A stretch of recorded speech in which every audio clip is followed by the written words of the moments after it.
Cuando envíe a ti a Artemas o a Tíquico, apresúrate a venir a mí en Nicópolis, porque allí he determinado pasar el invierno. A Zenas, intérprete de la ley, y a Apolos, encamínales con solicitud, de modo que nada les falte. Y aprendan también los nuestros a ocuparse en buenas obras para los casos de necesidad, para que no sean sin fruto. Todos los que están conmigo, te saludan. Saluda a los que nos aman en la fe.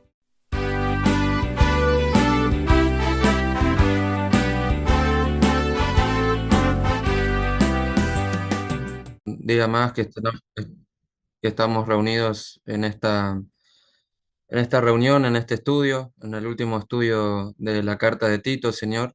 Gracias por estar presente con nosotros, por poder finalizar esta carta. Y aún así, Señor, te pedimos que estés con nosotros, nos des más sabiduría, nos acompañes para ser hacedores, Señor, de todo lo que vamos aprendiendo. Y que así como estuviste presente en esta carta de Tito, Señor, también estés en la próxima de Corinto y podamos, Señor, estar en todo momento escudriñando la palabra para compartirla a los demás hermanos en la misma fe. Te damos gracias en el nombre de tu Hijo amado Jesucristo. Amén. Bueno, em, primero que nada quería, bueno, darle la bienvenida a las personas que nos están viendo por YouTube, porque vimos con los chicos que hay muchas visualizaciones y queríamos, bueno, darles la bienvenida porque justamente es un estudio que empezamos con los chicos para compartirlo no solo a los que estamos reunidos acá, sino también para todos los que nos están viendo por YouTube. Y bueno, les agradeceríamos si lo puedan compartir con alguna persona, alguien que crean que que les sea grato o de bendición. Esto lo hacemos para, no solo para nosotros, sino para las personas que nos puedan escuchar y querer escuchar la palabra y aprender más de eso. Hoy estamos con la última parte de Tito. Es el capítulo 3, los últimos versículos. Yo voy a empezar dando el versículo 12, que dice así: Cuando envíe a ti a Artemas o a Tíquico, apresúrate a venir a mí perdón, a mí en Nicópolis, porque allí he determinado pasar el invierno. Bueno, en este versículo hay algo. Uy, no tenía el video. Ahí está. Perdón. No tenía, en este versículo, la peculiar manera que tenía Pablo justamente de terminar sus cartas es siempre la misma. O sea, siempre luego de explayar las faltas de la audiencia de la carta, al tratar los problemas de la iglesia y luego también hablar de la doctrina en la cual enseña sobre lo que habló Cristo. Luego termina con la salutación, que son los saludos, las instrucciones a algunos colaboradores, y en este caso nombra a dos y le está hablando justamente a Tito. No sé por qué se me apaga la cámara. Ahí está. Bueno. Eh, Luego de profesar exhortaciones, perdón, y distintos enfoques de la doctrina, que ya lo habíamos visto en el versículo 4 al 7, da ciertas indicaciones a colaboradores cercanos suyos. Entonces el apóstol, luego de tratar con ciertas cuestiones de conducta, que lo habíamos visto en el principio del capítulo 3, eh, y de la teología divina, que son los versículos posteriores, desemboca en la vida real y del presente que estaban, o sea, la vida terrenal en cuanto a iglesias, instrucciones, colaboradores y demás. Entonces, acá se refleja la realidad de enseñar lo divino, como también la realidad de dar indicaciones sobre la organización de la iglesia de Creta o en Creta. Entonces, por un lado, tenemos indicaciones divinas como otro, que serían las indicaciones en cuanto a la vida terrenal, siendo las clásicas, como decía al principio, las transiciones que hace Pablo a la hora de cerrar su carta. Entonces, en este versículo 12 manifiesta dos indicaciones por parte de Pablo, y la primera es cuando envía a ti a Artemas o a Tíquico. En este caso, Pablo enviaría a uno de los colaboradores, o sea, o es Artemas o es Tíquico. Evidentemente, justamente Pablo tenía la intención de enviar, sí o sí, un colaborador para relevar a Tito en Creta. También se puede observar que Tito no es indispensable por sí mismo, o sea, no es que Tito tenía que estar y no lo podía reemplazar otro colaborador, eso es una de las cosas que podemos ver acá, sino que hay otros colaboradores similares, confiables, que pueden asumir la tarea misma que le delegó Pablo a Tito. Al mencionar a Artemas o Tíquico, Pablo deja ver una estructura ministerial en red, o sea, donde la obra no depende de una sola persona, sino de hombres probados y enviados siendo cumplidores de los requisitos que habíamos nombrado o que se ve expresado en el capítulo 1, versículo del 6 al 9, que ahí vemos los requisitos que tiene que tener un anciano cuando se levanta una iglesia. Eso era lo que Tito tenía que observar, o lo que Pablo le había dicho a Tito que tenía que observar para levantar iglesias y poner ancianos. El colaborador Artemas no se menciona en ningún otro lado del Nuevo Testamento, esta es la primera y única parte que se nombra. Y en cuanto al colaborador Tíquico, se menciona en otros lugares y estuvo con Pablo en su viaje a Grecia, a Macedonia, perdón, de Grecia a Macedonia, en Hechos capítulo 20, versículo 4, que dice así: y le acompañaron hasta Asia Sópater de Berea, Aristarco y Segundo de Tesalónica, Gallo de Derbe y Timoteo, y de Asia Tíquico y Trófimo. Luego Tíquico estaba con Pablo en Roma y entregó cartas a Éfeso. La carta sería Efesios capítulo 6 versículo 21. Para que también vosotros sepáis mis asuntos y lo que hago, todo os lo hará saber Tíquico, hermano amado y fiel ministro en el Señor. También entregó cartas a los colosenses. Colosenses capítulo 4 versículo 7. Todo lo que a mí se refiere os lo hará saber Tíquico, amado hermano y fiel ministro y consiervo en el Señor. Esa sería, bueno, la primera indicación que le hace Pablo ya la tengo con Tíquico, a Tito. Y la primera indicación entonces para recordar es cuando envíe a uno de estos dos colaboradores, sea Artemas o Tíquico. Y la segunda indicación de Pablo es, apresúrate a venir a mí a Nicópolis. Esta instrucción se la está dando a Tito, o a este mandato, como lo quieran tomar. Y dicha instrucción indica urgencia, pero no abandono. O sea, le dice que apresúrate, pero no dice abandona la iglesia. Decreta. Tito debe ir solo cuando haya reemplazo, o sea, lo que refleja el cuidado por la iglesia de Creta. No es que está diciendo, bueno, Tito, la verdad quiero que vengas conmigo a pasar el invierno, dejar la iglesia de Creta y que se arreglen ellos. No está haciendo eso. Dice, apresúrate en cuanto envíe uno de estos dos colaboradores y lleguen a la iglesia. O sea, Tito primero tenía que esperar que llegue Artemas o Tíquico a la iglesia de Creta y luego ahí él abandonaría Creta para estar con Pablo en Nicópolis. Hay que recordar que Pablo dejó a Tito en Creta para corregir lo deficiente, que esto lo dice el capítulo 1, versículo 5. Entonces, si Tito abandonaba su puesto por estar con Pablo en Nicópolis, la iglesia de Creta se quedaba sin quien la resguarde y los falsos maestros tomarían terreno en creyentes inocentes o débiles, que esto lo vemos en capítulo 1 de la carta de Tito, versículo 10 y 11, porque hay aún muchos contumaces, habladores de vanidades y engañadores, mayormente los de la circuncisión, a los cuales es preciso tapar la boca, que trastornan casas enteras enseñando por ganancia deshonesta lo que no conviene. Entonces, Pablo no vacía un campo sin dejar provisión. Esto es coherente con todo lo que enseñó antes sobre orden, buena conducta y protección de la comunidad. Es decir, había muchos contumaces, como dice el pasaje, y eran peligrosos porque podrían haber en la iglesia de Creta débiles en la fe, personas que estaban recién en la transición, llegando a la fe, y estos grupos de falsos maestros podrían distorsionarlos y ser engañadores para que abandonen la gracia y se vuelvan a la ley. Entonces, justamente esta era la importancia de la permanencia de Tito en la iglesia de Creta hasta que pueda ser reemplazado por otro colaborador, para que luego esté con Pablo en Nicópolis.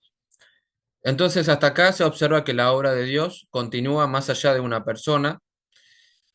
El liderazgo es delegado y no centralizado, es decir, el liderazgo no es solo en Tito, sino que es abarcable en otros colaboradores. Y la disciplina, como la sana doctrina, requieren presencia de un ministro constante. Esto es decir, es un peligro y es una imprudencia que un ministro abandone una iglesia sin ser reemplazado, dejando una congregación sin un líder y quien los direccione, o sea, la comunidad. En una representación más sencilla, es lo mismo que un rebaño de ovejas y no tenga, donde tenía un pastor y el pastor las abandone y esas ovejas no tengan dirección. Luego, en relación si Tito realmente fue a Nicópolis a ver al Pablo, acá ya empezamos a hacer una visión subjetiva, porque no va a haber algo que aclare este tema, sino es para navegar un poco y sacar conclusiones, pero las dejo las ideas, después cada uno, el que ve y escucha y el que puede estudiar por su cuenta, lo sacará a la conclusión como quiera, pero no hay algo exacto en la Biblia. Decía que luego en relación a si Tito realmente fue a Nicópolis a ver a Pablo, la tradición cristiana temprana del siglo segundo al cuarto sostiene que Tito sí fue a Nicópolis y luego regresó a Creta, permaneciendo ahí como líder de las iglesias hasta la muerte de Tito. También Eusebio de Cesarea, uno de los padres, de los primeros padres de la iglesia primitiva, menciona a Tito como obispo de Creta en su obra que se llama Historia Eclesiástica. Otras fuentes antiguas afirman que murió en edad avanzada en la isla de Creta, me refiero a Tito, y hay que tener en cuenta que todos estos argumentos justamente son extrabíblicos, no hay una fuente en la Biblia, aunque también Pablo en la segunda carta a Timoteo, que dice segunda de Timoteo capítulo 4 versículo 10, dice así, porque Demas me ha desamparado amando este mundo y se ha ido a Tesalónica. Crescente fue a Galacia y Tito a Dalmacia. Este versículo da una cierta referencia de que Tito sí había dejado Creta, ya que la carta a Tito, Pablo la escribió antes de la segunda carta a Timoteo. Es decir, para que tengamos una referencia en cuestión de tiempo y números, la carta de Tito habíamos, bueno, en realidad fue en privado, pero en la introducción a la carta de Tito habíamos dicho que había sido escrita en el año 63 al 65 después de Cristo. Y la segunda carta a Timoteo fue en el 66 al 67 después de Cristo. Si en la carta de segunda de Timoteo fue posterior a la de Tito y en la misma carta de Timoteo Pablo expresa de que Tito fue enviado a Dalmacia, es que se había ido de Creta. Eso es como algo llamativo para poder decir, bueno, salió de Creta definitivamente. En cuanto a la ciudad de Nicópolis, bueno, era una ciudad ubicada en Grecia, al noreste, en la región de Epiro, cerca de la costa del mar Jónico. Era una ciudad con buenas rutas terrestres y marítimas, situada en un punto estratégico entre Grecia e Italia. Aparentemente la ciudad fue elegida por el apóstol por ese valor estratégico y Nicópolis le permitía muchas cosas a Pablo.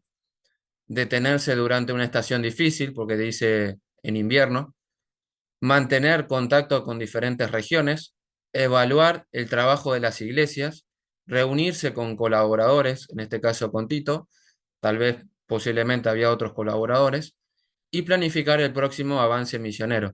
Y esto es algo importante porque había leído ciertas fuentes o miradas de que como que en ese caso Pablo no espiritualiza los viajes misioneros, o sea, no dice, bueno, va a haber invierno. ¿Qué pasa?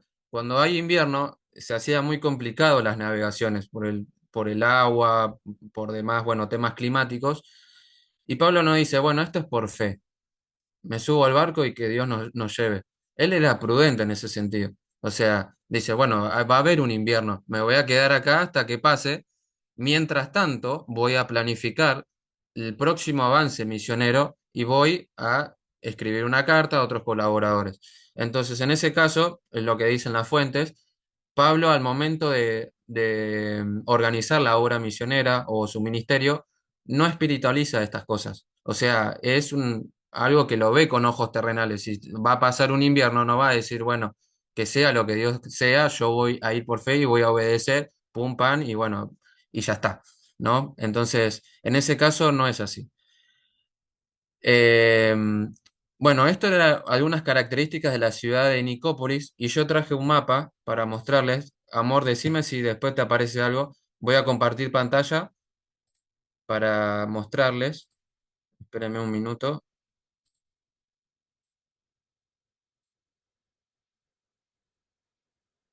y me pongo ahí.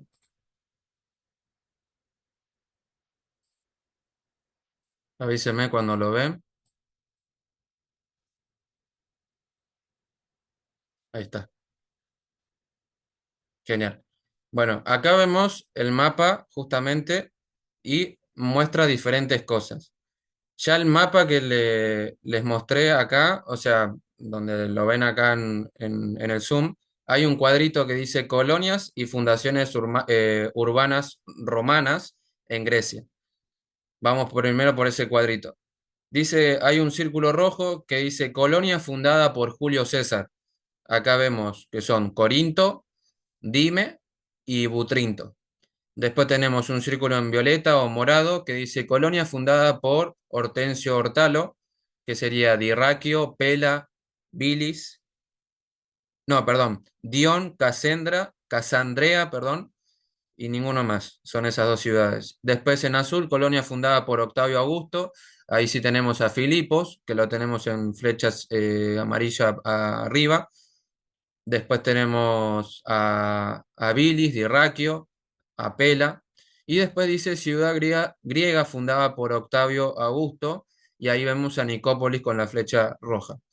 Esos son los diferentes ciudades en Grecia fundadas por el Imperio Romano.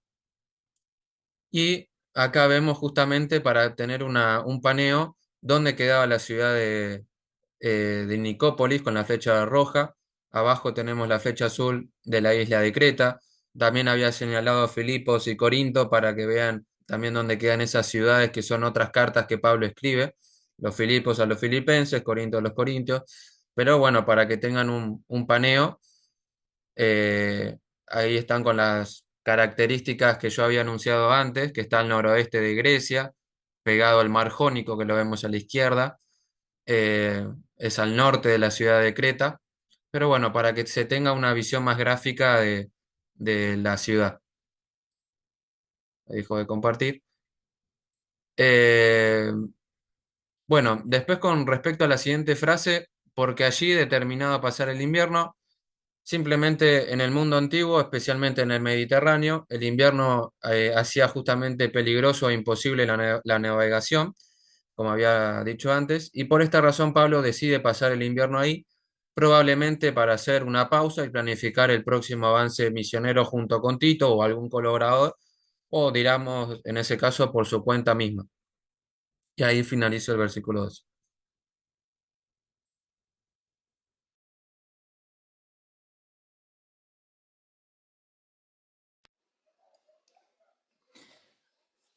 Buenísimo, Rami. Eh, bueno, yo coincido totalmente con lo que vos dijiste y quería sumar una pequeña aplicación a ese texto. Y bueno, el concepto de la aplicación es sobre Artemas. Y es medio raro porque Artemas no se menciona en ningún lado en la Biblia. Pero teniendo el contraste de Tíquico, ya me confundí igual que vos. De Tíquico, podemos ver un panorama amplio del rol que cumplía Artemas. Es decir, podría relevar a Tito igualmente que Tíquico. Espero que no se confundan con todos los nombres medio parecidos. Bueno, entonces Artemas era una persona que no era muy protagonista en el contexto bíblico, pero al parecer era esencial en el ministerio del Evangelio. Y bueno, hay muchas personas que no son reconocidas en el contexto de la iglesia tampoco, y que nadie las tiene en cuenta. Pero según el planteo bíblico, son tenidas en cuenta por Dios. Y yo anoté un ejemplo de eso y le voy a mencionar el nombre. El nombre de este personaje es Ebed-Melech. Y no es Abed-Nego, uno de los tres varones que se metió en el horno de fuego. Este es otro. Este se encuentra en Jeremías 38. En ese tiempo, Judá estaba a punto de ser invadida por los babilonios. Y bueno, y Jeremías en el capítulo 37, él empieza a profetizar y diciendo que se arrepientan, o sea, se entreguen, se rindan. Y esto empezó a incomodar a todos los de la ciudad de Judá, hasta el rey que en ese tiempo era Sedequías. Y bueno, y fue tal la incomodidad que surgió, que mandaron a Jeremías a una cisterna. Es decir, es un pozo en la tierra que se sacaba agua, pero en ese pozo no había agua. Menciona el texto que había como barro en el fondo. Bueno, y lo dejaron ahí para que él muriera allá. Eso está en Jeremías 38, 7 al 13, que lo va a leer acá mi esposa. Buenas, dice. Y oyendo Ebed-Melech, hombre etíope, eunuco de la casa real, que habían puesto a Jeremías en la cisterna y estando sentado el rey a la puerta de Benjamín, Ebed-Melech salió de la casa del rey y habló al rey diciendo: Mi señor, el rey, mal hicieron estos varones en todo lo que han hecho con el profeta Jeremías, al cual hicieron echar en la cisterna, porque allí morirá de hambre, pues no hay más pan en la ciudad. Entonces mandó el rey al mismo etíope Ebed-Melech, diciendo: Toma en tu poder 30 hombres de aquí y haz sacar al profeta Jeremías de la cisterna antes que muera. Y tomó Ebed-Melech en su poder a los hombres y entró a la casa del rey debajo de la tesorería y tomó de allí trapos viejos y ropas raídas y andrajosas y los echó a Jeremías con sogas en la cisterna.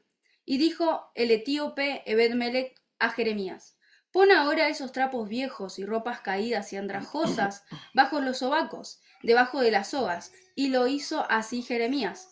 De este modo sacaron a Jeremías con sogas y lo subieron de la cisterna, y quedó Jeremías en el patio de la cárcel. Bueno, ahí tenemos en la historia que aparece este personaje y no es tan reconocido como el profeta Jeremías. O sea, para todos nosotros, ¿no? Por ejemplo, el profeta Jeremías se menciona en la iglesia y todos lo reconocen. Conocen que hay uno o dos libros en la Biblia sobre él, pero sobre este Ebed-Melech no sabe nadie. Pero este personaje era clave para la vida y la historia de Jeremías. Y bueno, entonces Ebed-Melech, un funcionario etíope del rey, rescata o le salva la vida directamente al profeta Jeremías. Porque eso es justamente lo que hace. Entonces, ¿a qué voy con este punto? Que hay muchas personas que tal vez no son famosas en el contexto eclesiástico y no muchos recuerdan sus nombres, pero Dios las valora y recuerda sus hechos, sus palabras o sus acciones, ¿no? En sí, en general. Y bueno, y el punto es, lo que quería resaltar con este personaje, Ebed-Melech, es que Dios lo recuerda lo que hizo y lo premia también. Y eso se puede encontrar justamente en Jeremías 39, 15 al 18. Y había venido palabra de Jehová a Jeremías, estando preso en el patio de la cárcel, diciendo: Ve y habla a Ebed-Melech etíope, diciendo: Así ha dicho Jehová de los ejércitos, Dios de Israel: He aquí, yo traigo mis palabras sobre esta ciudad para mal y no para bien. Y sucederá esto en aquel día en presencia tuya. Pero en aquel día yo te libraré, dice Jehová, y no serás entregado en manos de aquellos a quienes tú temes, porque ciertamente te libraré, y no caerás a espada, sino que tu vida te será por botín, porque tuviste confianza en mí, dice Jehová. Bueno, resalta muy puntualmente Dios por medio del profeta Jeremías que este sujeto, que este personaje Bet-Melech, que no es reconocido, solamente se menciona su nombre en ese contexto, que Dios sí lo tenía en cuenta. Y bueno, y así de esa misma manera hay muchas personas en la iglesia que tal vez no sean famosas. Tal vez cuando mencionen sus nombres, uno se pregunta, ¿quién es esta persona? La verdad que no tengo registro de esta persona. Y uno dice, creo que es la persona que, no sé, que limpia la iglesia. Y el punto, no, es la persona que conecta el equipo de sonido en la iglesia. Y hay un texto en 1 Corintios capítulo 12 que Pablo empieza a expresar la relación que tiene el cuerpo de Cristo, y él menciona que aquellas personas que parecen más insignificantes son las más valiosas en el cuerpo. Y bueno, y con esto voy que Dios no es que no tiene en cuenta a esas personas, no tiene en cuenta sus palabras, sus acciones. El otro día estaba hablando con mi esposa y bueno, y tomábamos en cuenta que capaz que detrás de Jeremías hubo una persona que lo instruyó, hubo un padre, una madre que le enseñó todas las cosas que él sabía, que lo encaminó en la vida, y bueno, y todas esas cosas Dios valora. Y en el texto bíblico, con el ejemplo de Bet-Melech, está claramente expreso que Dios valora y recuerda y nunca olvida. Bueno, eso quería agregar al punto de Artemas, que hay muchos Artemas, supongamos, en el contexto de iglesia, y Dios sí lo tiene en cuenta, aunque para nosotros pasen desapercibidas. Bueno, ahora voy a abarcar el verso 13, que dice así: Azenas, intérprete de la ley. En este caso tenemos a otro Artemas, el cual es Zenas, intérprete de la ley. No se dice casi nada en los otros textos sobre Zenas, pero es posible que sea intérprete de la ley mosaica. Y bueno, y esto se relacionaría con un escriba. Un escriba era un judío muy reconocido en el pueblo. También ellos eran copistas, es decir, agarraban los manuscritos de la ley y lo copiaban para que no se deteriorase. Y ellos lo que hacían, cada letra que ellos escribían, renovaban la tinta, porque escribían con un pincelito y mojaban en el tarrito el pincel y hacían letra por letra. Hoy nosotros tenemos la lapicera, ¿no?, que escribe toda la misma tonalidad, pero en ese tiempo ellos hacían de esa manera para que no haya diferentes tonalidades en la copia de la ley. Bueno, al ser tan meticulosos, ellos recordaban letras, palabras, estrofas, contextos. Entonces lo que provocaba eso, que tantas veces copiaban a mano, era que se convertían en grandes teólogos. Es decir, ellos tenían una interpretación de la ley bastante precisa. Bueno, al parecer Zenas, al igual que Apolos, el cual era elocuente en las escrituras, le faltaba la luz del Evangelio de Jesucristo para expandir su teología. Es decir, ellos tenían entendido que iba a venir el Mesías, ellos conocían bien la ley, conocían las profecías acerca del Mesías y estaban esperando y lo predicaban también. Bueno, y en Marcos capítulo 12, verso 28 al 34, dice algo interesante sobre un contexto de un escriba. Acercándose uno de los escribas, que los había oído disputar, y sabía que les había respondido bien, le preguntó: ¿Cuál es el primer mandamiento de todos? Jesús le respondió: el primer mandamiento de todos es: Oye Israel, el Señor nuestro Dios, el Señor uno es. Y amarás al Señor tu Dios con todo tu corazón y con toda tu alma y con toda tu mente y con todas tus fuerzas. Este es el principal mandamiento. Y el segundo, amarás a tu prójimo como a ti mismo. No hay otro mandamiento mayor que estos. Entonces el escriba le dijo, bien, maestro, verdad has dicho, que uno es Dios y no hay otro fuera de él.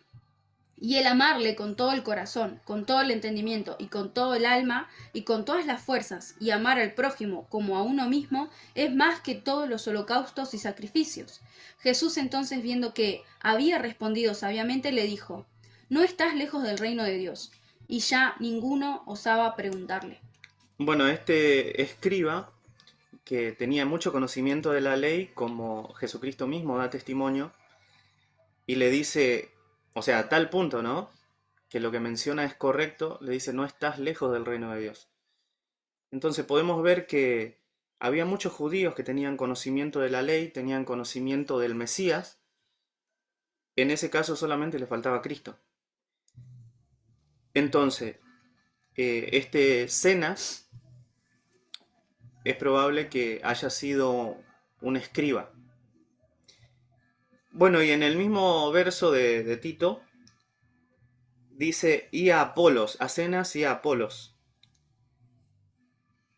Apolos era un judío de Alejandría, de Egipto, que es descrito como diligente, ferviente, elocuente y poderoso en las escrituras. Este anunciaba al Mesías igualmente, pero no tenía conocimiento de que ya había venido, porque en el momento cuando Cristo entra en escena en el Nuevo Testamento y se desarrolla la obra, muchos no creían en él, y no se había expandido aún el conocimiento de que había un tal Jesús que había muerto en una cruz, y ese era el Mesías que todos estaban esperando. Entonces, cuando pasa el sacrificio de Cristo, después los apóstoles empiezan a anunciar el Evangelio. Por ejemplo, en Hechos capítulo 13, no lo tengo anotado, creo que del verso 40 en adelante, después lo pueden leer, cuando Pablo entra en una sinagoga en Antioquía de Pisidia, él comenta que la promesa hecha a los padres, Dios la había cumplido por medio de Jesucristo. Y todos aquellos que por la ley de Moisés no habían sido justificados, en él era justificado todo aquel que creía. Entonces, había muchos judíos que tenían conocimiento del Mesías, solamente les faltaba entender y saber y tener conocimiento de que este Mesías era Jesús el que predicaba el apóstol Pablo. Entonces, Apolos no tenía conocimiento de que Cristo ya había venido y fue instruido por Priscila y Aquila, colaboradores del apóstol Pablo, y eso se encuentra en Hechos 18, verso 24 al 26. Llegó entonces a Éfeso un judío llamado Apolos, natural de Alejandría, varón elocuente, poderoso en las escrituras. Este había sido instruido en el camino del Señor y siendo de espíritu fervoroso, hablaba y enseñaba diligentemente lo concerniente al Señor, aunque solamente conocía el bautismo de Juan. Y comenzó a hablar con denuedo en la sinagoga, pero cuando lo oyeron Priscila y Aquila, le tomaron aparte y le expusieron más exactamente el camino de Dios. Bueno, ahí tenemos el claro ejemplo de un judío esperando por el Mesías. Se le predica a Jesucristo, lo que había hecho, lo que había acontecido en Jerusalén, y se expande su teología de una manera increíble, como en el caso del apóstol Pablo. Tenemos un claro ejemplo en Romanos, cómo Pablo cita la ley o los profetas y lo aplica al Evangelio continuamente. Entonces, este Apolos era elocuente en la ley, era muy fervoroso, tenía mucho conocimiento, pero le faltaba algo, le faltaba a Cristo. Le faltaba tener conocimiento de que Cristo ya había venido, ya había expiado el pecado de su pueblo. Y bueno, y cuando tiene conocimiento por medio de Priscila y Aquila, empieza a predicar ya lo que se podría considerar el evangelio completo en ese contexto. Bueno, después de eso, después de que Apolos conoce que Cristo ya había venido, Los hermanos de Éfeso envían cartas a Corintios para que lo reciban allá, y según lo que está registrado, Apolos es de gran bendición para la iglesia de Corinto. Y eso se puede ver en Hechos 18, 27 al 28. Y queriendo él pasar a Acaya, los hermanos le animaron y escribieron a los discípulos que le recibiesen. Y llegado él allá, fue de gran provecho a los que por la gracia habían creído, porque con gran vehemencia refutaba públicamente a los judíos, demostrando por las escrituras que Jesús era el Cristo. Ahí está, entendemos que Apolos ya había conocido lo que es el Evangelio completo y probaba a los judíos que solamente tenían la ley de Moisés para ser justificados ante Dios, que todo aquel que creía en Jesucristo era justificado gratuitamente por la gracia de Dios. Entonces, el impacto fue tal en la iglesia de Corinto que los cristianos inmaduros, se podría decir, crearon divisiones diciendo: yo soy de Apolos, yo soy de Pablo, yo soy de Pedro, creando ciertas divisiones, y eso está en 1 Corintios 1:12. Quiero decir que cada uno de vosotros dice: yo soy de Pablo, y yo soy de Apolos, y yo soy de Cefas, y yo soy de Cristo. Bueno, ahí tenemos el concepto de las divisiones que se formaron en Corintios. Y hay algunos comentaristas que dicen que por esa causa Apolos no quiso regresar a la iglesia de Corinto, basándose en 1 Corintios capítulo 16, versículo 12. Acerca del hermano Apolos, mucho le rogué que fuese a vosotros con los hermanos, mas de ninguna manera tuvo voluntad de ir por ahora, pero irá cuando tenga oportunidad. Bueno, por eso creen que tal vez Apolos se dolió por lo que pasó en la iglesia de Corinto, que surgió ciertas divisiones y algunos se autoproclamaban: yo soy de Apolo.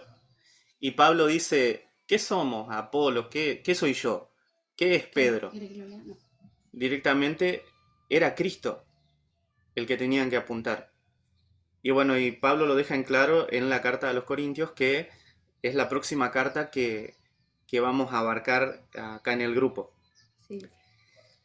Bueno, entonces, a Zenas y a Apolos, intérprete de la ley. Después la siguiente frase del verso 13 de Tito dice: encamínales con solicitud. Esta frase, encamínales, es igual a decir que los acompañe por la isla de Creta. Es decir, que no vayan solos. Y bueno, se puede llegar a este contexto haciendo un conteo de la palabra encamínales y en todos los contextos que aparece en el Nuevo Testamento. Y acá voy a mencionar todos los textos que aparece, y ahí se va a entender más claramente la frase encamínales y en el contexto que está desarrollada. Bueno, el primero es Hechos, capítulo 20, versículo 38. Doliéndose en gran manera por la palabra que dijo, de que no verían más su rostro, y le acompañaron al barco. Ahí está, esa frase, esa palabra acompañaron, es la misma palabra griega encamínales. En Romanos 15, 24 aparece de nuevo. Cuando vaya a España, iré a vosotros, porque espero veros al pasar y ser encaminado allá por vosotros, una vez que haya gozado con vosotros. Es decir, lo que Pablo estaba diciendo es que él quería ir a la iglesia de Roma y ser encaminados por los hermanos de Roma en Roma, básicamente. Y en 1 Corintios 16, 6 se menciona nuevamente. Y podrá ser que me quede con vosotros, o aún pase el invierno, para que vosotros me encaminéis a donde haya que ir. Ahí entendemos que la iglesia de Corinto básicamente le iba a guiar al apóstol Pablo ahí, en la ciudad. Y en 2 Corintios 1:16 menciona la misma palabra. Y por vosotros pasar a Macedonia, y desde Macedonia venir otra vez a vosotros, y ser encaminado por vosotros a Judea. Ahí está, eso quiere decir que básicamente algunos hermanos de la iglesia de Corinto le acompañen hasta Judea. En ese tiempo, en el tiempo antiguo, eran muy peligrosos los caminos. había muchos ladrones, muchos peligros en los caminos. Y era bueno viajar en grupo. Y bueno, el último texto que menciono con respecto a esa palabra es Tercera de Juan, capítulo 1, versículos 5 al 8. Amado, fielmente te conduces cuando prestas algún servicio a los hermanos, especialmente a los desconocidos, los cuales han dado ante la iglesia testimonio de tu amor, y harás bien en encaminarlos como es digno de su servicio a Dios, para que continúen su viaje, porque ellos salieron por amor del nombre de Él, sin aceptar nada de los gentiles. Nosotros, pues, debemos acoger a tales personas para que cooperemos con la verdad. Bueno, ahí Juan le habla a Gallo, un hospedador de los cristianos, o vendría a ser de los misioneros. Y esto abarca mucho lo que es la misión en ese entonces. Entonces habla también de la hospitalidad hacia los misioneros.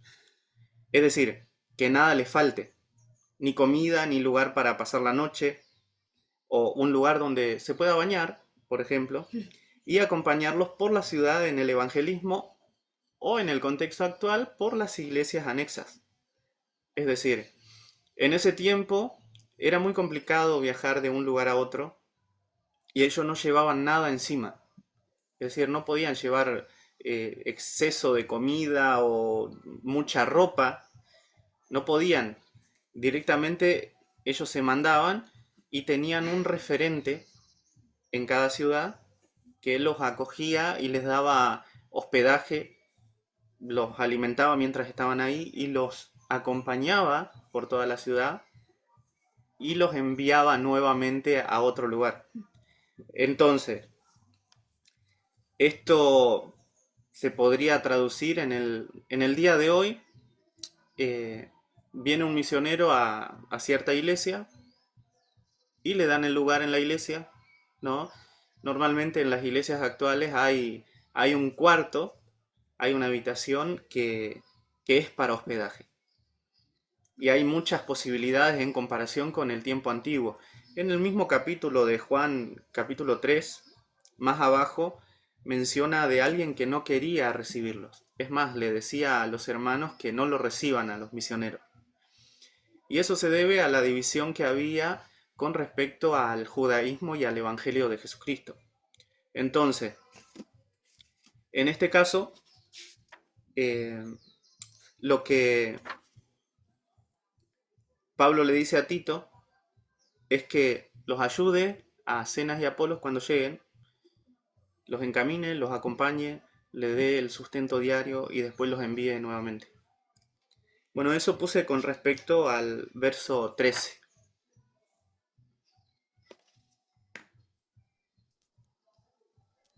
Quería agregar unas cositas de los colaboradores, Mati. Más que nada es para complementarme porque todo lo que dijiste comparto totalmente. Eh, Primero quería hacer de Cenas, justamente, como Mati lo había mencionado, él era un intérprete de la ley y como dijo Mati, intérprete de la ley alude a ser un conocedor, ¿no? De la ley de Moisés. El tema es que cuando Pablo lo llama intérprete de la ley, justamente podría generar confusión con lo que se vio en el capítulo, perdón, en el versículo 9 del vigente capítulo, donde dice, pero evita las cuestiones necias, genealogías y contenciones y discusiones acerca de la ley, porque son vanas y sin provecho.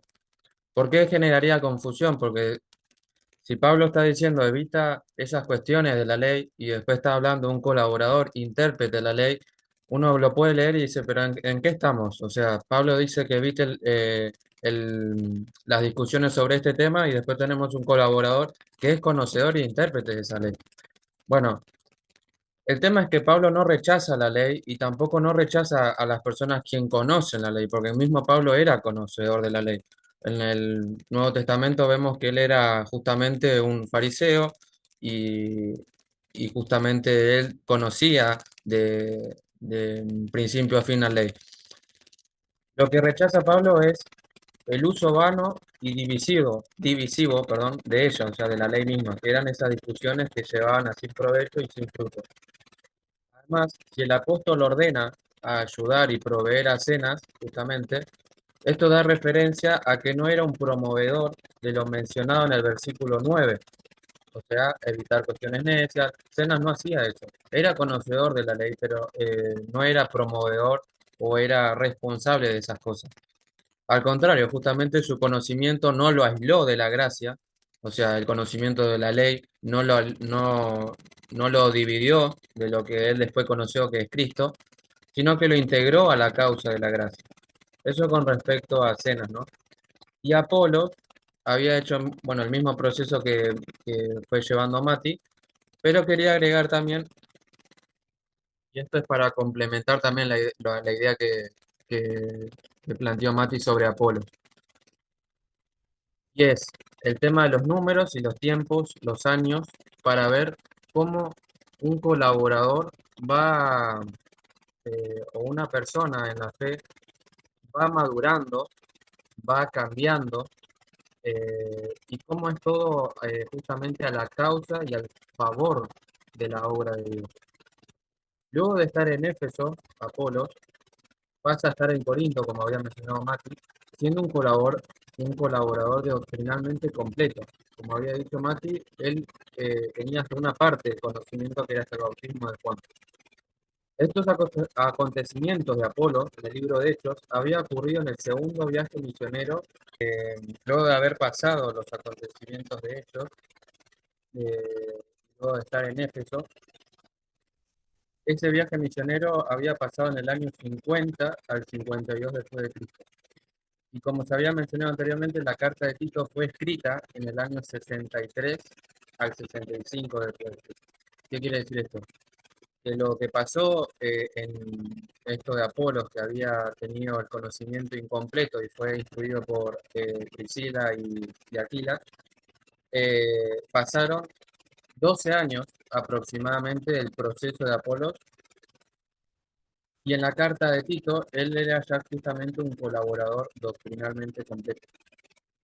Entonces, eso para dejarlo como una idea. Y después, luego de lo que pasó en Corinto, que como también mencionó Mati, que eso lo voy a pasar, el versículo, perdón, en la carta que había pasado de Corinto, de toda esta controversia sobre el nombre de Apolo, de Cefas y de Pablo, había pasado o había sido escrita el año 54 y 55 después de Cristo. O sea, la carta de Corinto, la primera de Corinto fue escrita antes de esta carta de Tito. Entonces pasaron 10 años aproximadamente. Entonces el hecho que había sucedido en Éfeso y lo que había pasado en Corinto, perdón, fueron 10 a 12 años cuando es nombrado Apolos en esta carta de Tito. Entonces, en resumen, cuando se lee justamente a la luz de estos números, tanto de Hechos y en Corinto, Apolo se convierte en un testimonio vivo de cómo la gracia de Dios obra a lo largo del tiempo en uno. En Hechos 18 vemos que lo encontramos como un hombre sincero, fervoroso, pero con un conocimiento todavía incompleto, limitado justamente al bautismo de Juan. Bueno, estaba diciendo que no es rechazado ni descartado Apolos por el conocimiento incompleto o parcial, sino que es instruido con paciencia y esa corrección produce frutos en Apolos. Años más tarde en Corinto, su nombre es usado indebidamente por creyentes inmaduros, como mencionaba Mati, para generar divisiones, no por culpa de Apolos, no es algo que él promovió, sino por la carnalidad de la iglesia de Corinto. Entonces Pablo lo defiende implícitamente, redefiniendo el ministerio como servicio y no como una identidad partidaria. Cuando finalmente llegamos justamente acá a la carta de Tito, y como había mencionado, pasaron de 10 a 12 años.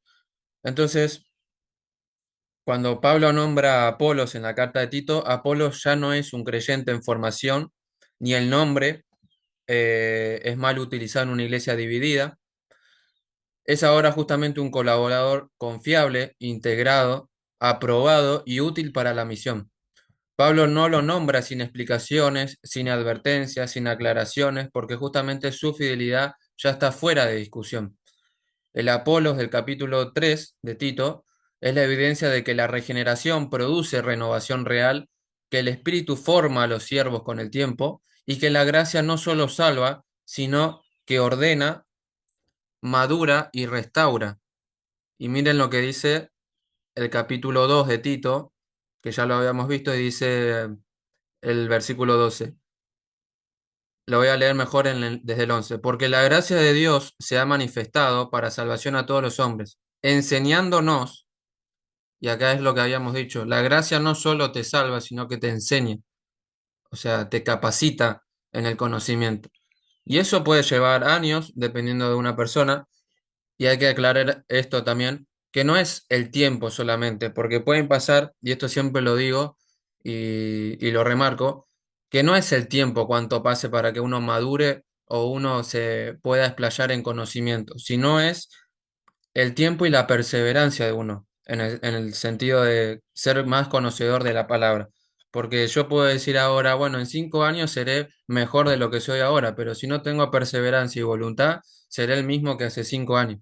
Entonces, tiene que estar unido las cosas. Y un colaborador, un líder, un ministro, no nace de la noche a la mañana con el conocimiento y con la capacitación que justamente la gracia le da. Eso lleva tiempo, lleva dedicación, perseverancia, humildad. Los requisitos justamente que habíamos visto en el capítulo 1, donde Tito tenía que observar esas cosas en diferentes hombres. Esos requisitos, algunos pueden ya estar cumplidos, como siendo marido de una sola mujer o tener hijos de tal forma, pero puede ser que con cosas conductuales, cosas de conducta todavía no estén. Entonces, en ese tema lleva tiempo. Y Apolo justamente le llevó un tiempo a ser como un colaborador completo, como es nombrado acá. Llevaron 10 años, y no es poco eso, para que tenga el conocimiento completo y no sea justamente mal influenciado su nombre en una iglesia como el pasó en Corinto. Simplemente quería agregar eso. Te dejo, Lu. ¿Cómo están? Bueno, a mí me toca dar los últimos dos versos. Es triste, pero bueno a la vez. Eh, Así que bueno, feliz porque ya bueno, estamos concluyendo la carta de Tito. Y más feliz porque bueno, ya el año que viene, en enero, vamos a empezar con Primera de Corintios. Pero bueno, yo básicamente estos dos versos complementan a las ideas que ya están dando Mati y Rami. Así que voy a leer el verso 14 y el verso 15. Dice así: y aprendan también los nuestros a ocuparse en buenas obras para los casos de necesidad, para que no sean sin fruto. En esta frase vemos que Pablo hace referencia a los cristianos cuando dicen aprenda también los nuestros, y vemos que incluye no solamente a Tito, sino a todos los cretenses, todos los de la iglesia de Creta, a que participen en esa ayuda a las personas que iban a ir a la isla, que en este caso iban a ser Artemas o Tíquico, Cenas y Apolos. Entonces, el verso dice, y aprendan también los nuestros a ocuparse en buenas obras para los casos de necesidad. Ya en el estudio pasado se había hablado del caso de los cristianos, cómo eh, tenemos que hacer buenas obras, la voluntad de Dios, y Mati había también expandido el tema y Rami también, pero quería también, obviamente como el verso también lo dice, dar un repaso de lo que se dio el estudio pasado, un pequeño repaso.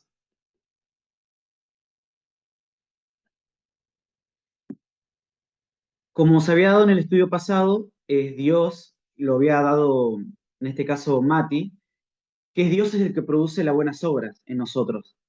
Nosotros como cristianos ya estamos en otra etapa como seres humanos, somos renacidos, nacimos de nuevo, estamos dentro del reino de Dios, y Dios, como dice Efesios 2:8, preparó buenas obras de antemano para que podamos andar en ellas.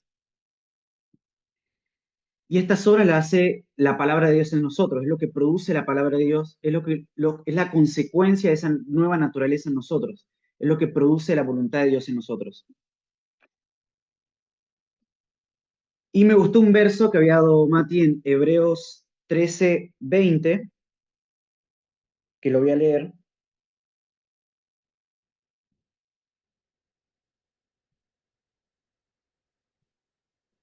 Hebreos 13, versículo 20 al 21, y dice: Y el Dios de paz, que resucitó de los muertos a nuestro Señor Jesucristo, el gran pastor de las ovejas por la sangre del pacto eterno, os haga aptos de toda obra buena para que hagáis su voluntad, haciendo Él en vosotros lo que es agradable delante de Él por Jesucristo.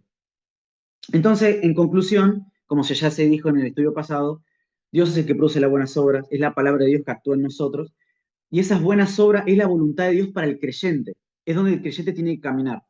Y ahora en este caso, en este verso 14, esta buena obra era una en particular, que es la indicación que le da Pablo a Tito, que es básicamente los casos de necesidad.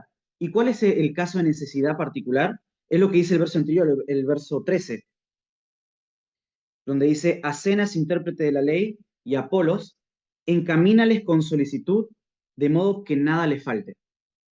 Y este es el tema, el caso de necesidad era ese, esa era la buena obra.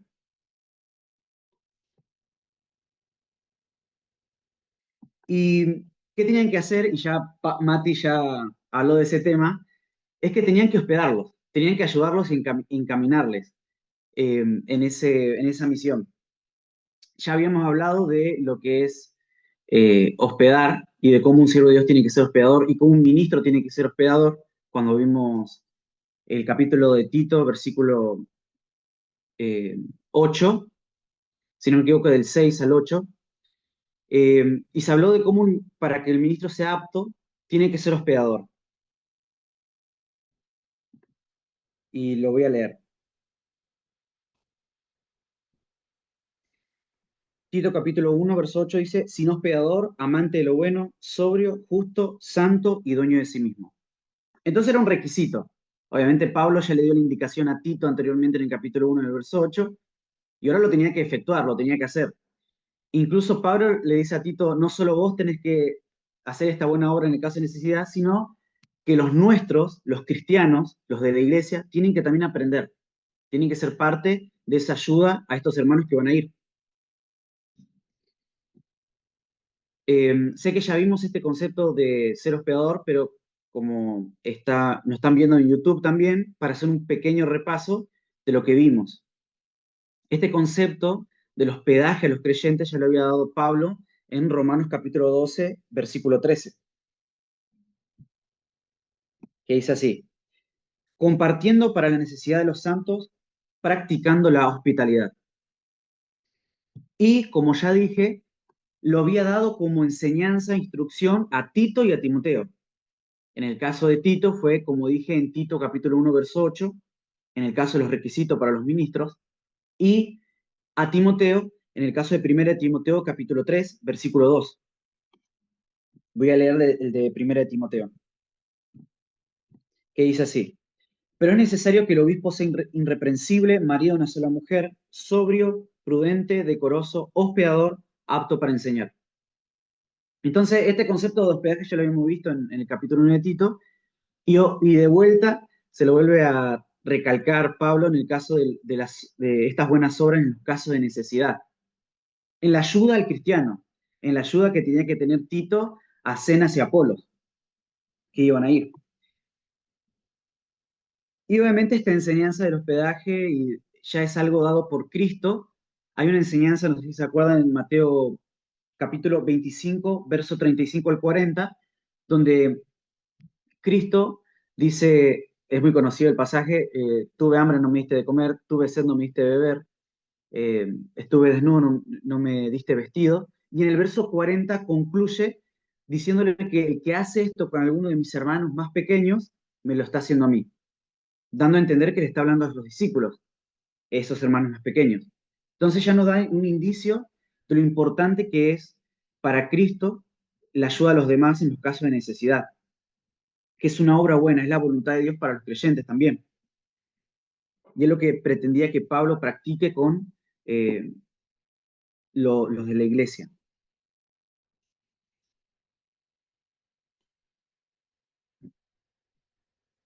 Luego, ahí está. Luego en el verso 15, eh, concluye Pablo con, acá me voy a extender un poquito más, concluye Pablo con las salutaciones.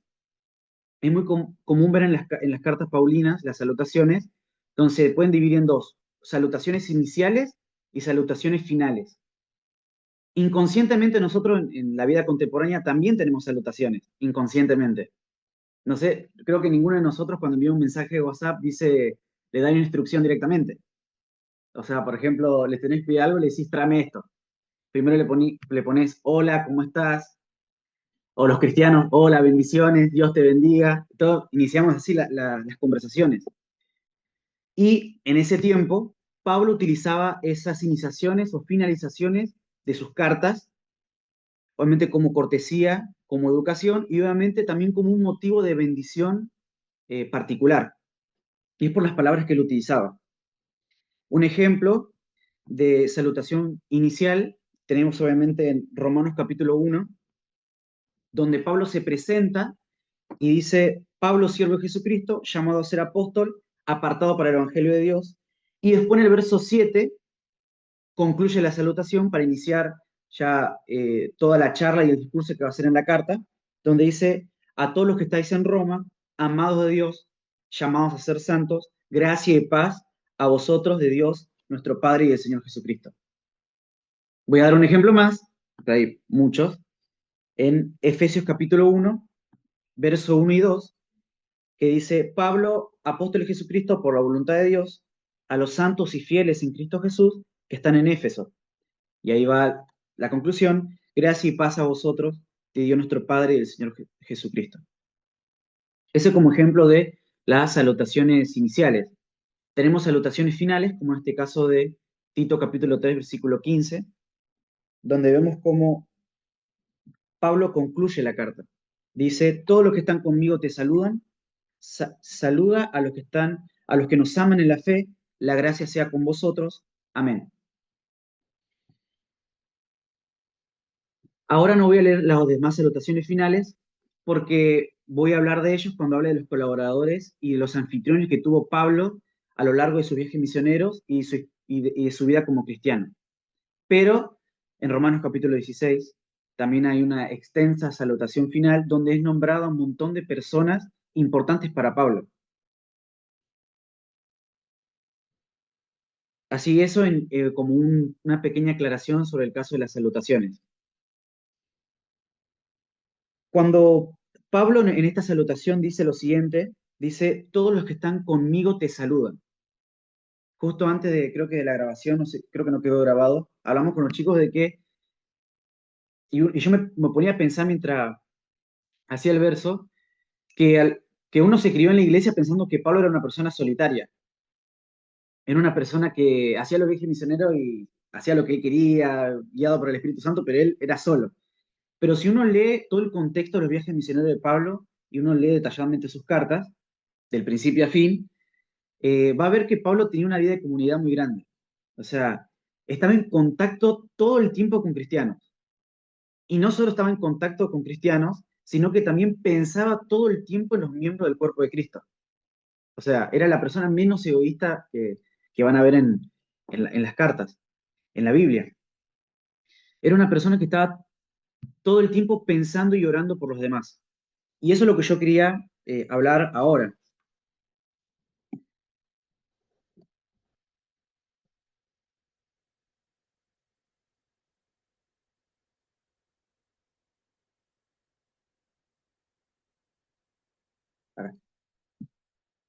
Entonces, Pablo tenía una diversa variedad de discípulos y colaboradores. Para Pablo era muy importante el contacto entre miembros del cuerpo de Cristo. Él mismo lo redactaba en el caso de la oración por los demás. Por ejemplo, en Colosenses, y voy a leerlo, Colosenses capítulo 1, verso 9, Dice así: por lo cual también nosotros, desde el día que lo oímos, no cesamos de orar por vosotros y de pedir que seáis llenos del conocimiento de su voluntad en toda sabiduría e inteligencia espiritual. Luego, en Primera de Tesalonicenses, capítulo 5, verso 15, dice: mirad que ninguno pague a otro mal por mal, antes, antes seguid siempre lo bueno uno para con otros y para con todos. Estad siempre gozosos, orad sin cesar. Luego, Romanos, para concluir con el caso de la oración, Romanos capítulo 15, versículo 30, que dice: pero os ruego, hermanos, por nuestro Señor Jesucristo y por el amor del Espíritu, que me ayudéis orando por mí a Dios. O sea, vemos cómo Pablo tenía en cuenta, él oraba por los demás y pedía oración por él también.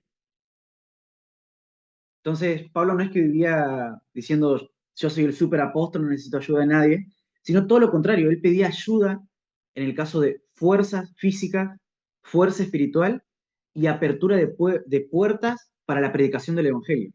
O sea, él tenía en cuenta a los miembros del cuerpo de Cristo para la expansión del reino de Dios. No solo confiaba en su capacidad como apóstol, sino contaba con la ayuda del cuerpo de Cristo, de todos los hermanos. Y lo vemos a lo largo de las cartas, ¿no? Hay otro ejemplo en el caso de la ayuda de ayudarnos unos a otros, en Gálatas capítulo 6, verso 2, que dice: sobrellevad los unos la carga de los otros y cumplid así la ley de Cristo. Luego, Colosenses capítulo 4, verso 2 al 4 dice: perseverad en la oración, velando con ella con acción de gracias, orando también al mismo tiempo por nosotros, para que el Señor nos abra puertas para la palabra, a fin de dar a conocer el misterio de Cristo, por el cual también estoy preso. Entonces, vemos que Pablo contaba, sin lugar a dudas, con los hermanos en oración. Él necesitaba que los demás oren por él, o por eso él lo pedía. Y hay muchos casos más, ¿no? Voy a leerlos porque los anoté. Eh, Segunda de Timoteo, capítulo 1, verso 3, que dice lo siguiente: doy gracias a Dios, desde mi, al cual sirvo de mis mayores con limpia conciencia, de que sin cesar me acuerdo de ti en mis oraciones noche y día. En este caso le hablaba a Timoteo. Pablo se acordaba de Timoteo en todas sus oraciones, de día y de noche. Él lo tenía en cuenta, él oraba. Obviamente sabemos que Timoteo había sido enviado a Éfeso, Tito a Creta, y él así enviaba, y como vimos ahora en el verso 12, iba a reemplazar a Tito, que estaba en Creta, por Tíquico o Artemas. Y en este caso, vemos cómo él tenía suma importancia en la colaboración de hermanos en Cristo.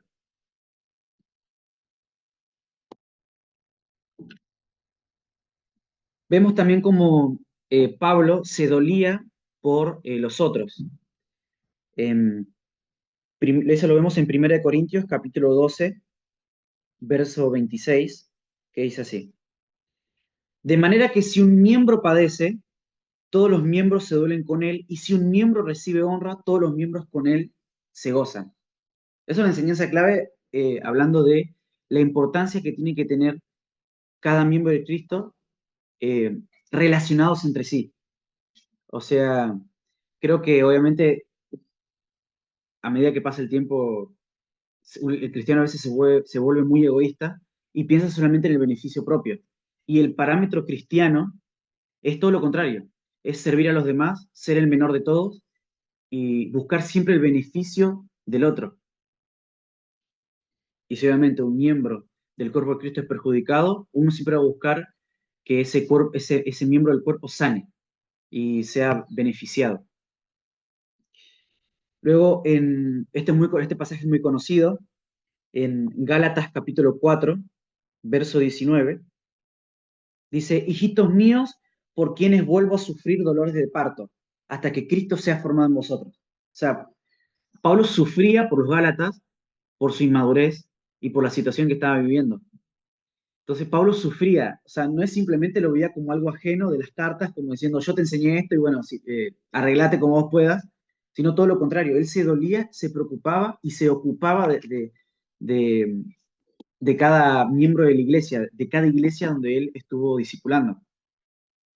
Entonces, Pablo amaba la vida en comunidad. Esa es la conclusión que tengo en el verso 15. Y es como también un llamado a nosotros, los cristianos, de la importancia de la vida en comunidad como cristianos, de estar en contacto con miembros del cuerpo de Cristo y de cómo Pablo tenía en cuenta a cada persona. ¿Por qué? Porque, por ejemplo, en este caso, en el verso 15 de capítulo 3 de Tito, no nombra a ninguno. Simplemente dice, todos los que están conmigo te saludan, ¿no? Pero en otras cartas vemos que sí, Pablo nombra a muchas personas. Lo nombra detalladamente, incluso elogia a muchas. ¿Y esto por qué?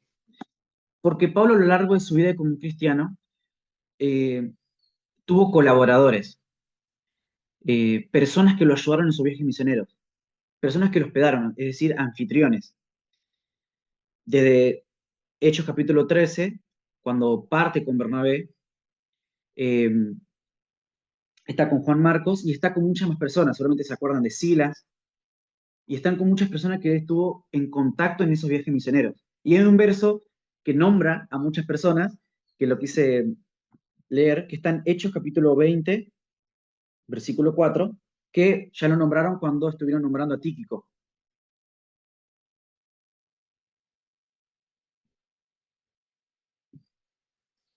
Dice, y le acompañaron hasta Asia Sópater de Berea, Aristarco y según de Tesalónica, Gallo de Derbe y Timoteo, y de Asia Tíquico y Trófimo. Todos nombres raros, pero eran personas que lo acompañaron en los viajes, en ese particularmente. Eh, y Pablo obviamente los tenía en cuenta, y vemos que los vuelve a nombrar en diversas epístolas que él da. Entonces, los nombres eran, para recalcar, Sópater, Aristarco, Segundo, Gallo, Timoteo, Tíquico y Trófimo. También nos acordamos obviamente de Bernabé, de Silas, de Juan Marcos. Y él nombra y tiene un especial cariño, lo digo así, especial cariño y un afecto especial por aquellas personas que le abrieron la puerta de su casa, sabiendo que él no tenía dónde ir. Y lo vemos en Hechos capítulo 16,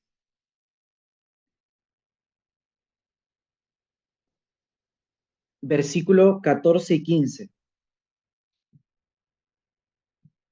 En Hechos capítulo 16, 14 y 15, nombra a una mujer que, eh, que dice que el Señor le abrió el corazón para que pueda estar atenta a la palabra de Dios. Y dice así, entonces una mujer llamada Lidia, vendedora de púrpura, de la ciudad de Tiatira, que adoraba a Dios, estaba oyendo y el Señor abrió el corazón de ella para que estuviese atenta a lo que Pablo decía. Y cuando fue bautizada y su familia, nos rogó diciendo, si habéis juzgado que yo sea fiel al Señor, entrad en mi casa y posad, y después dice, y nos obligó a quedarnos. Entonces, Pablo habla de, en este caso, esta mujer que lo hospedó. Otro caso también de personas que nombran mucho Pablo es Aquila y Priscila, solamente es un nombre muy conocido, eh, de este hombre Aquila y su esposa Priscila, que habla en Hechos capítulo 18, versículo 1. Dice, después de estas cosas, Pablo salió de Atenas y fue a Corinto, y halló a un judío llamado Aquila, natural de Ponto, recién venido de Italia, con Priscila su mujer, por cuanto Claudio había mandado que todos los judíos saliesen de Roma. Fue a ellos y como era del mismo oficio, se quedó con ellos y trabajaban juntos, pues el oficio de ellos era hacer tiendas. Entonces vemos como Aquila y Priscila trabajó con Pablo y además estuvo con él. Hay muchos casos más, no me quiero extender mucho. Eh, También el caso de Felipe, cuando lo nombra en Hechos 21:1, que dice, después de separarnos de ellos, zarpamos y fuimos con rumbo directo a Kos y al día siguiente a Rodas y de allí a Pátara, y hallando un barco que pasaba por Fenicia, nos embarcamos y zarpamos. Eh, no, acá me equivoqué de verso. Acá me equivoqué de verso, no lo nombra acá. Pero bueno, a Felipe también lo había nombrado.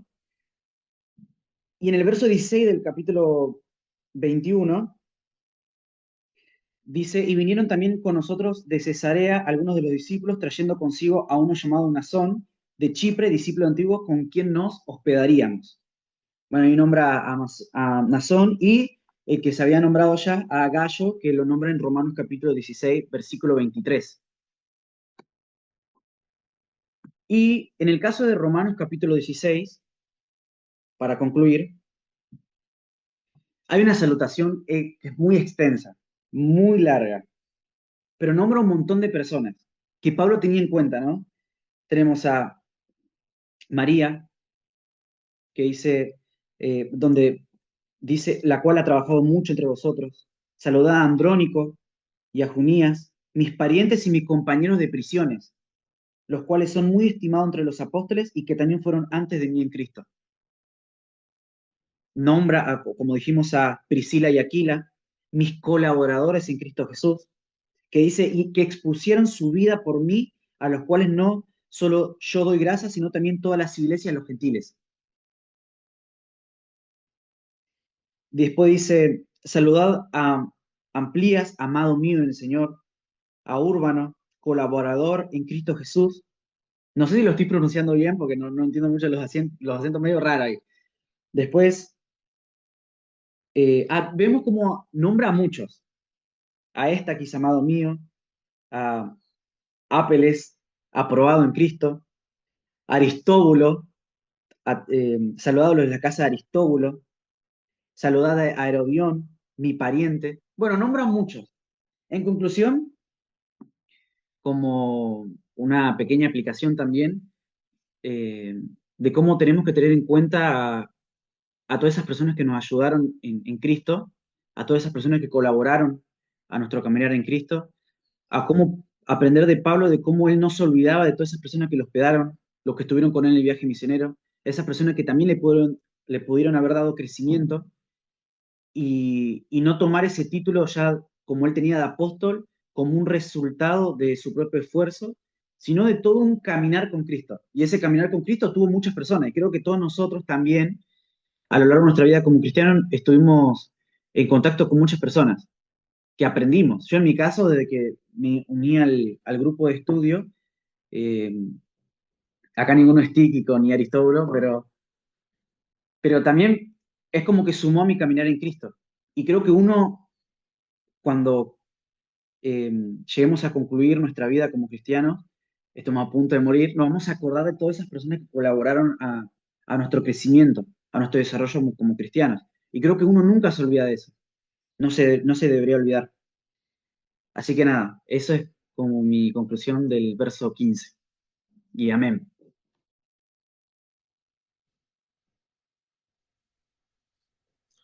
Luego, ¿podría agregar una cosita del versículo 15 nomás y te dejo para que ores, termines? Dale. Sí, sí. Gracias.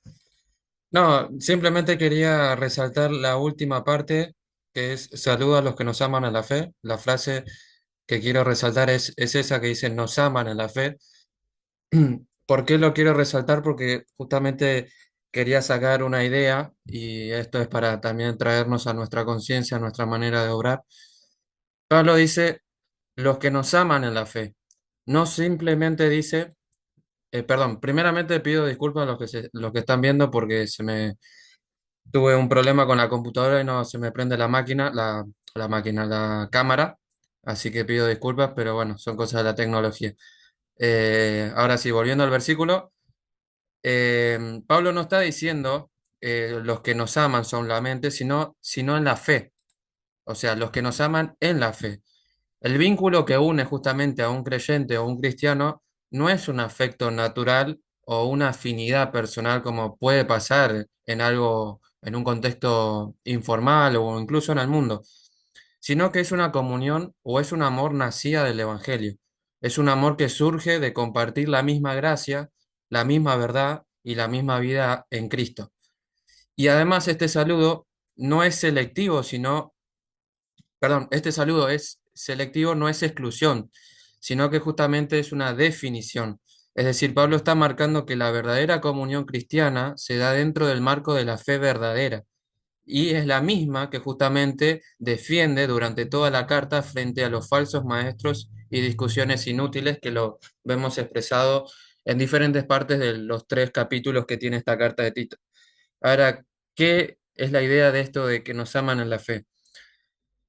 Si lo traemos a los tiempos de ahora, al presente que estamos hoy, vamos a ver que, bueno, justamente Lu dio un pantallazo bastante completo y profundo de los saludos, del acercamiento, del agradecimiento que tiene Pablo y con otros colaboradores.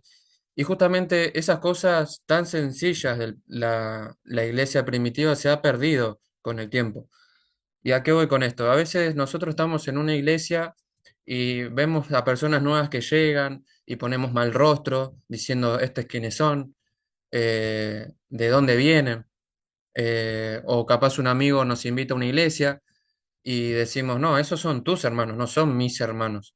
Pero acá, cuando vemos y leemos la Biblia, en este caso vemos algo totalmente diferente. Y si realmente uno cree en Cristo y comparte la doctrina principal de lo que es justamente la doctrina cristocéntrica, es un hermano en la fe, es de la familia. O sea, todos somos hermanos de la fe, indiferentemente de lo que sea la denominación, el conocimiento, incluso la conducta. Eso no nos divide. Hay un pasaje bastante conocido de Gálatas que dice, ya no hay judío ni griego, no hay esclavo ni libre, no hay varón ni mujer, porque todos vosotros sois uno en Cristo Jesús. No hay nada que nos separe. Entonces, ese amor tan genuino que nos tenemos como hermanos en la fe, porque nos une una cosa que es nuestro Señor Jesucristo, es que todos somos una familia. No importa si no estamos todavía en una iglesia, no importa de qué denominación, no importa qué conocimiento tenés, no importa qué conducta tengas, no importa qué desorden tengas, todos somos hermanos, incluso con los débiles en la fe. Y a veces uno por querer jactarse de la doctrina, del conocimiento que uno tiene ese derrape en entrar en debates, en entrar en cosas que no tienen sentido.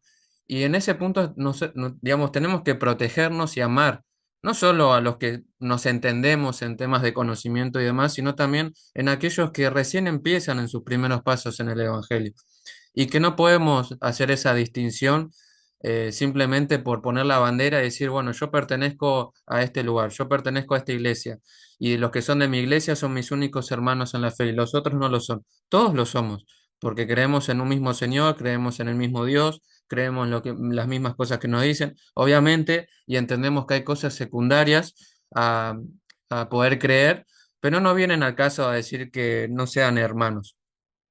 Y esto pasa mucho y a veces sucede justamente en este mundo de YouTube, que a veces hay videos de hermanos, de aquellos que arman debates, que dicen que la fe las ponen en tela de juicio por creer en otras cosas. Y nosotros en ese punto no somos partidarios de esas cosas. Creemos que justamente todos somos de una misma familia, si la doctrina central está bien centralizada en la persona, pero hay que recordar estas cosas de lo que pasaba en el primer siglo y es esto, ¿no? De ser colaboradores, estar, animar, saludar, no hacer esas distinciones, ni siquiera fingir en lo extrovertido de saludar y hacer parte si realmente no lo sientas, sino siempre recibir a esa persona, sea de donde venga, porque realmente viene por una causa y es por escuchar a Cristo. Así que nada más quería resaltar esa frase, así que te dejo luz para que cierres con la oración. Bueno, no sé si alguien más quiere agregar algo, Mati, no sé si alguien quieres agregar algo.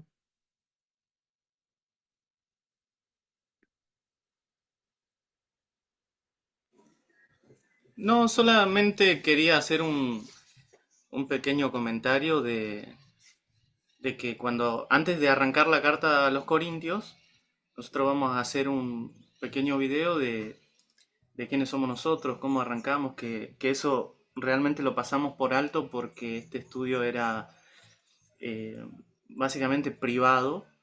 en un grupo de amigos. Y bueno, la cuestión es que vamos a hacer como un pequeño introducción, cada uno de nosotros, para contarles a los oyentes un poco sobre nosotros.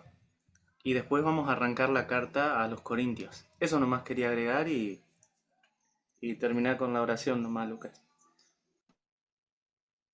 Dale, buenísimo. Joya entonces. Va a estar buenísimo.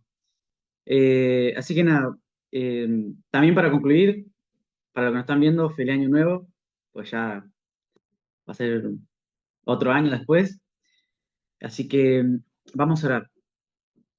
Señor, te doy gracias, Señor, por este estudio, gracias, Señor, por este camino transitado, gracias, Señor, por los chicos, por las personas que están oyendo, que sea esto para edificarlos, para que puedan escuchar tu voz, para que puedan aprender, para que puedan caminar, Señor, según tu voluntad.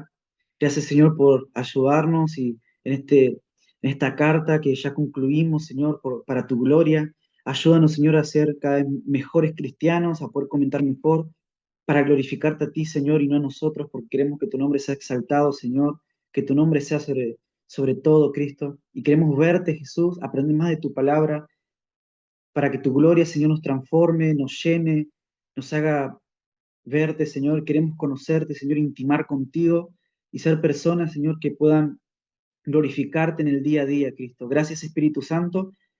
Te lo pedimos en el nombre de Cristo Jesús. Amén.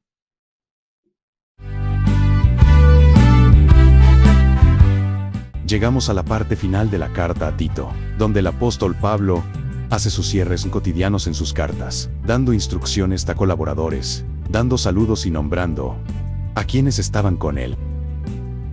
En las salutaciones de Pablo, se aprecia que no era alguien aislado y solitario. Al contrario, contaba con la ayuda de muchos colaboradores y que estaban a disposición de toda buena obra. Y todo colaborador fue reconocido por Pablo, del más nombrado al más desapercibido. El apóstol los tenía presentes a todos, tanto en los saludos como en sus oraciones, y los amaba en la fe que todos compartimos en Cristo Jesús.